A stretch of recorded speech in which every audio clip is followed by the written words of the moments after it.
La jeunesse du Front patriotique pour la République a organisé hier un meeting à l'arène de lutte traditionnelle de Niamey. Détail dans ce journal.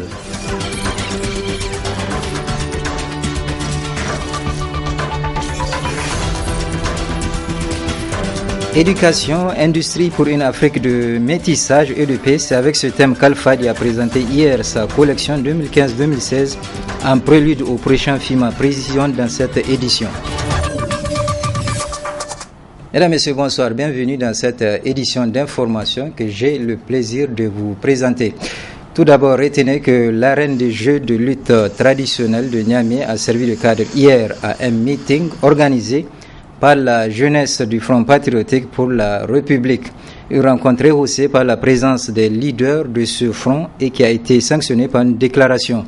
Adam Soumane et Khalid Bourama pour le résumé. Cette manifestation de la jeunesse du Front patriotique pour la République vise à juger sa capacité de mobilisation. Une mobilisation à mettre à l'actif de la coordination régionale de Niamey qui se réjouit de ce gigantesque rassemblement. Nous remercions Dieu, le Tout-Puissant, de nous avoir donné le pouvoir d'organiser cette manifestation qui rentre dans le cadre du combat contre le Gouri et son plan de hold-up aux échéances prochaines. Nous remercions aussi les présidents nationaux des jeunes FPR qui ont choisi ma région pour cette manifestation. Occasion pour la jeunesse du FPR de rendre publique une déclaration dans laquelle elle a brossé la situation de la jeunesse du pays depuis l'avènement de la 7e République en particulier et sur la situation socio-économique et politique du pays en général, notamment sur les joutes électorales à venir. C'est donc avec joie que nous jeunes avons accueilli le 17 août 2015 la création de ce large front. Nous sommes d'autant plus heureux que dans le discours inaugural de ce front, nos préoccupations sont prioritaires. Il s'agit entre autres de l'organisation d'élections inclusives, libres, transparentes et démocratiques. Un fichier consensuel accepté par tous après qu'il ait été audité par une institution neutre. Une CENI indépendante dont le bureau élargi est composé de toutes les forces politiques et un juge constitutionnel neutre, impartial et sincère. C'est pourquoi, au nom de la jeunesse FPR, j'invite toute la jeunesse du Niger à se mobiliser pour sauver notre pays de la descente aux enfers. Ragaillardi par ce soutien sans faille, les leaders du Front patriotique pour la République se disent plus que jamais déterminés à œuvrer pour la préservation de la démocratie dans le pays. Nous sommes convaincus au niveau du Conseil des leaders que, à partir d'aujourd'hui, nous pouvons compter sur la jeunesse FPR. Inch'Allah. Vous l'avez dit dans votre discours que vous constituez le porte-flambeau du FPR. Nous n'en doutions pas. Dans votre discours, 2 points ont retenu notre attention. Le premier point est relatif aux élections. C'est avec plaisir que nous avons entendu votre soutien quant à nos exigences en ce qui concerne des élections transparentes, inclusives, démocratiques et libres.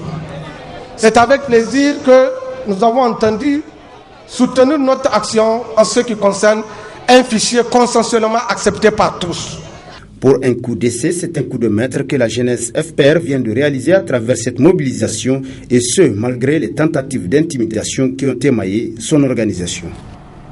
Ensuite, au lendemain du remaniement technique du gouvernement à travers lequel 2 ministres d'UDR Tabat ont été limogés, le parti d'Amadou Boubacar Cissé sort de sa réserve. À cet effet, l'Union pour la démocratie et la République a rendu public une déclaration cet après-midi. Compte rendu Souleymane Barma et Soumaïla Abdoulaye. Cette sortie médiatique de l'Union pour la démocratie et la République qui intervient 48 heures après le limogeage de ses représentants au gouvernement dont le président du parti a pour objectif essentiel d'éclairer l'opinion sur cette question d'actualité. Leader Tabattre Amadou Boubacar Cissé a pris acte de cette décision même s'il faut dénoncer son caractère. Prends acte du remaniement ministériel du 3 septembre 2015. Remaniement au cours duquel il a été mis fin aux fonctions des 2 membres du gouvernement militants de notre parti, en l'occurrence son Excellence Amadou Boubacar Cissé et le camarade Ousmane Abdou. Relève le caractère unilatéral de cette décision car à aucun moment le président du parti, encore moins ses instances, n'ont été consultés au mépris des principes de toute alliance politique. Malgré les divergences connues par-ci par-là avec ses alliés, l'UDR Tabat réaffirme son appartenance à la MRN. S'agissant des allégations propagées sur notre départ hypothétique de la MRN, rappelle que l'UDR Tabat, en tant que membre fondateur, reste respectueux de ces textes constitutifs. C'est pourquoi l'UDR Tabat a toujours fait montre de loyauté et de fidélité sans faille dans le respect de ses engagements vis-à-vis de cette alliance, dont il a contribué de manière déterminante au rayonnement et à la consolidation des acquis tant au plan national qu'international. Informe l'opinion nationale et internationale que la seule source d'incompréhension entre alliés réside dans l'appréciation divergente que les uns et les autres se font sur les grandes questions liées à l'organisation des élections générales 2016. L'Union pour la démocratie et la République note également avec satisfaction les résultats enregistrés par ces 2 militants pour les tâches accomplies avec compétence dans l'exercice des fonctions ministérielles.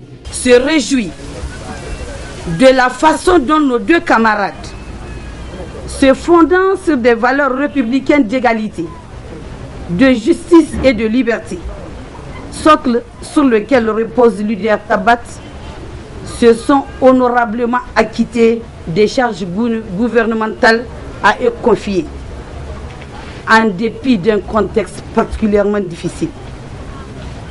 Les en félicite vivement pour avoir mis en avant et en toutes circonstances l'intérêt général du Niger et des Nigériens dans l'exercice de leurs fonctions. Dans cette déclaration, les militants de l'UDR Tabat demandent au président Amadou Boubacar Cissé de tout mettre en œuvre pour un succès éclatant aux élections de 2016. Le mouvement des jeunes pour l'émergence du Niger a rendu public ce matin une déclaration relative à la situation socio-politique et économique de notre pays.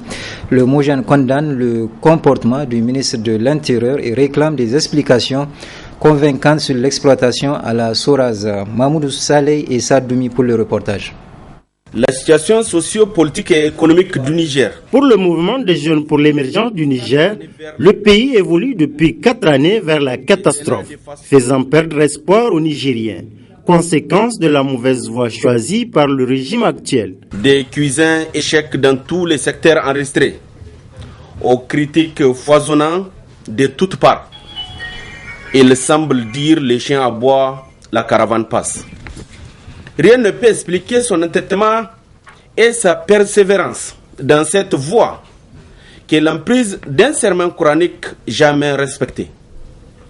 D'abord au plan sociopolitique, du carnage fait par la méningite et le paludisme au sein des populations s'y ajoutent de multiples inondations et des sans-abri abandonnés à la merci de la mendicité.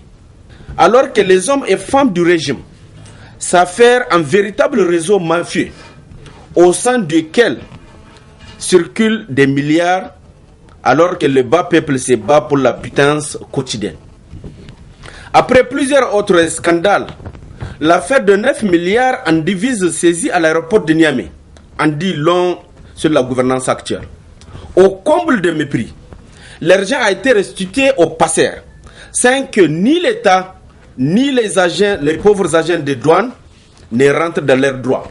Le MOJEN a aussi condamné ce qu'il a qualifié du gangstérisme politique de M. Assumi Massaoudou. Le MOJEN condamne le gangstérisme politique du sieur Massaoudou qui doit se résoudre à accepter que le Niger n'est pas un butin de guerre du CNPNDS.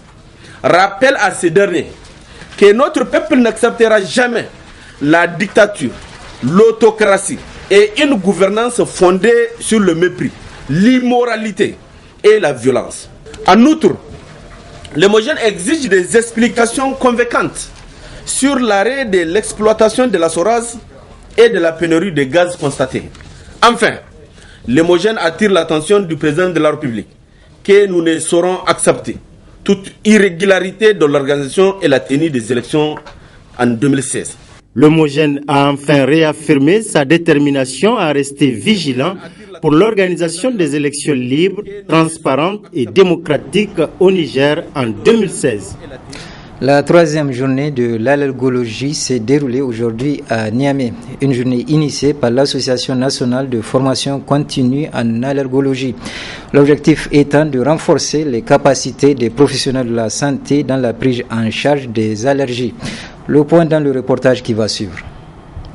Dans la vie de tous les jours, le corps humain est exposé souvent à l'attaque de certains microbes ou virus qui peuvent occasionner divers types de maladies. Cependant, d'autres formes de maladies se présentent sous les traits d'allergie.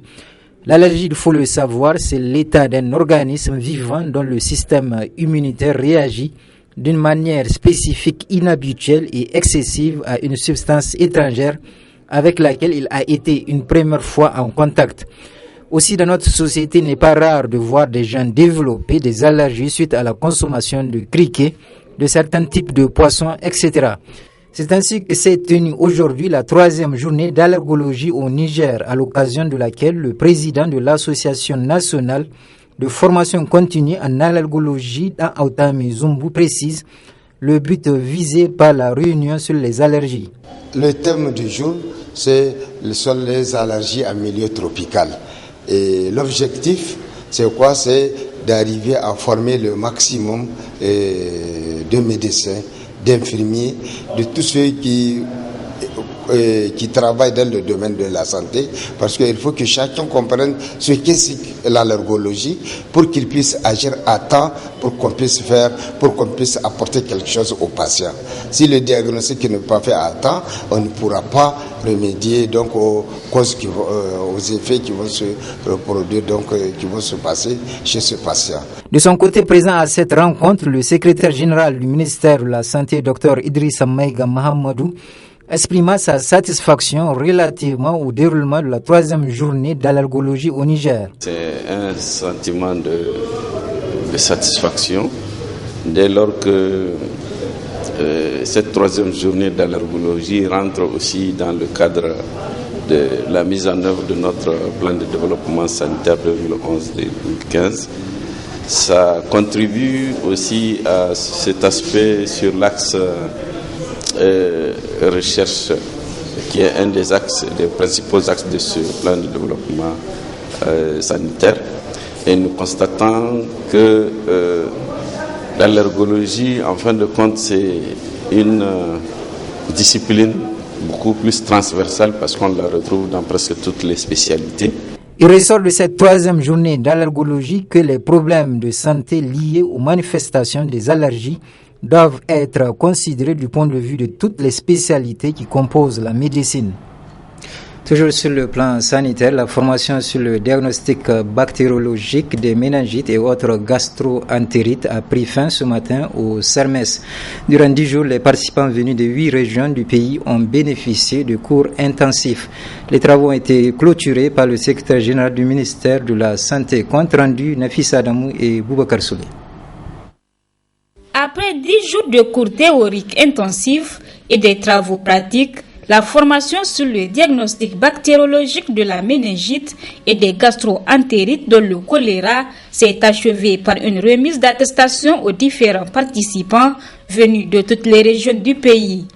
Ils nous livrent ici leurs sentiments. J'ai vraiment le sentiment de satisfaction parce que durant les 12 jours qui sont passés, on a beaucoup appris des choses qu'on le pratiquait avant, mais c'était maintenant avec la formation, vraiment on a appris à moderniser ça, à bien perfectionner ça. On est fiers de cette formation qu'on nous a un peu réveillés Depuis la formation de l'école, vraiment, on ne pratiquait pas des examens comme choléra et méningite. On envoyait ça à l'hôpital national. Donc, pour cette formation, peut-être on va aller aussi former nos camarades sur le terrain, vraiment de pratiquer ces examens-là qu'on ne fait pas. Et je suis fière aussi de cette attestation et je ferai aussi un bon usage avec. En clôturant les travaux de cette formation, le secrétaire général du ministère de la Santé publique a remercié le CERMES, le réseau international des instituts Pasteur et le groupe Areva Mine Niger pour le financement et l'organisation de cette formation. Il s'est ensuite adressé aux participants en ces termes.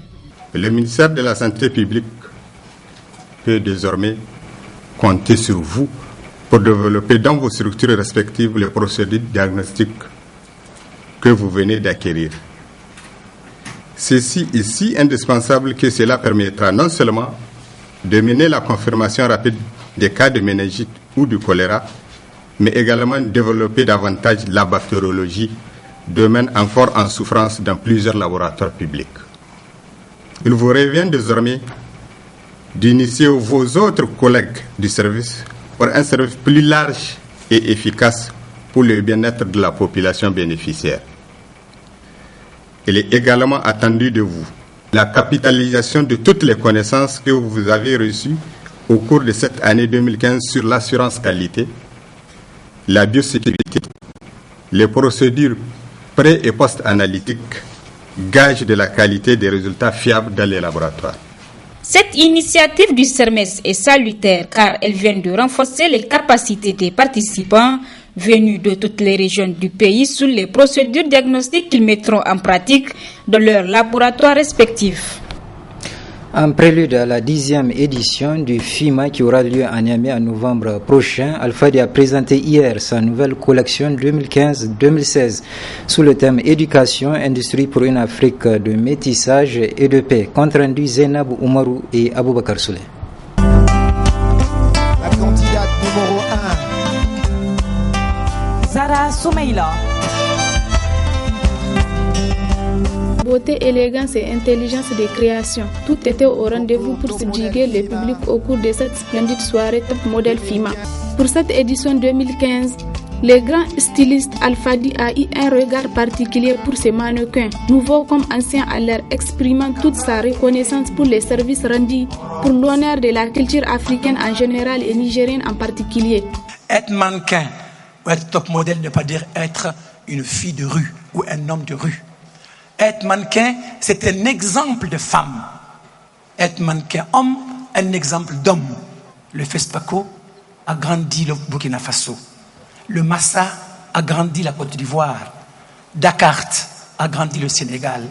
Le FIMA doit grandir le Niger. J'avoue que je suis heureux d'avoir ce beau monde, cette jeunesse à mes côtés, qui m'aime et qui croit en ce que je fais. Mais j'ai envie que mon peuple aussi m'aime. Parce que là, ce que je veux, c'est qu'on croit en ce que je fais. Je ne suis ni quelqu'un qui aime du mal, je veux uniquement que la créativité sert au développement.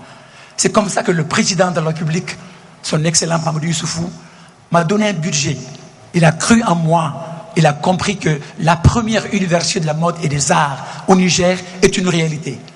Il m'a donné le terrain, il m'a donné 250 millions pour construire l'école. Occasion pour le ministère des Tutelles de louer les actions de celui qu'on appelle le prince du désert pour sa perspicacité et son courage toujours rayonnant au service de la mode.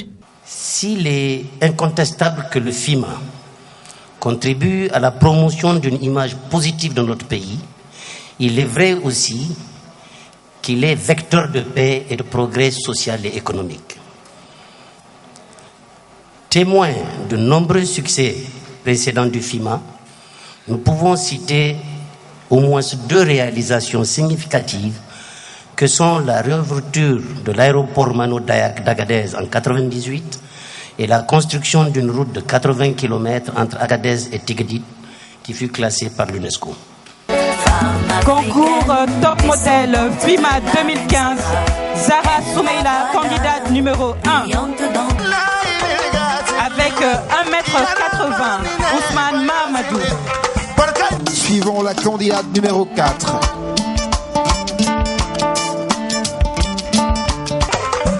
Candidat numéro 2, Abdoulaye Igodé, 1m98. Numéro 5 du concours top modèle féminin, Zeynab Maïlélé. Le passage en 3e tenue, la tenue de vérité. Candidate numéro 2, Amsatou Yakouba Soumeila. Après délibération du jury, c'est Zeynab Maïlélé de la catégorie filles et Inoussa Ahmed de catégorie garçons qui ont été les 2 mannequins sélectionnés pour représenter le Niger à la 10e édition du Festival international de la mode africaine qui aura lieu du 23 au 29 novembre prochain au stade général Seyni Kounché.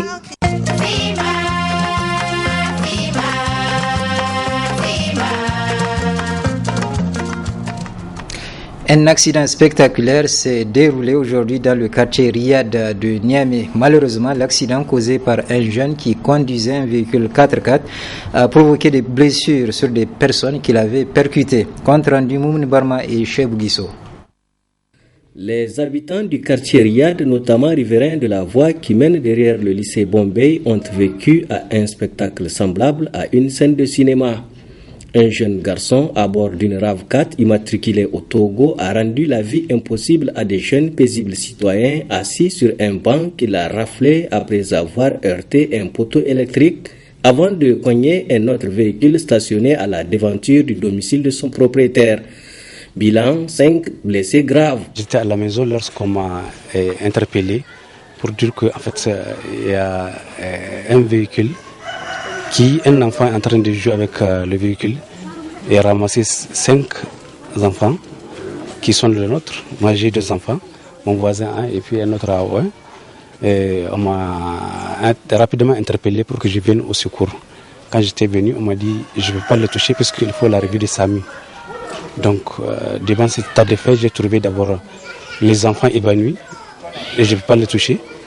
Et vraiment j'étais fondé. Je ne trouve pas de mots pour trouver par rapport à ces malheureux accidents.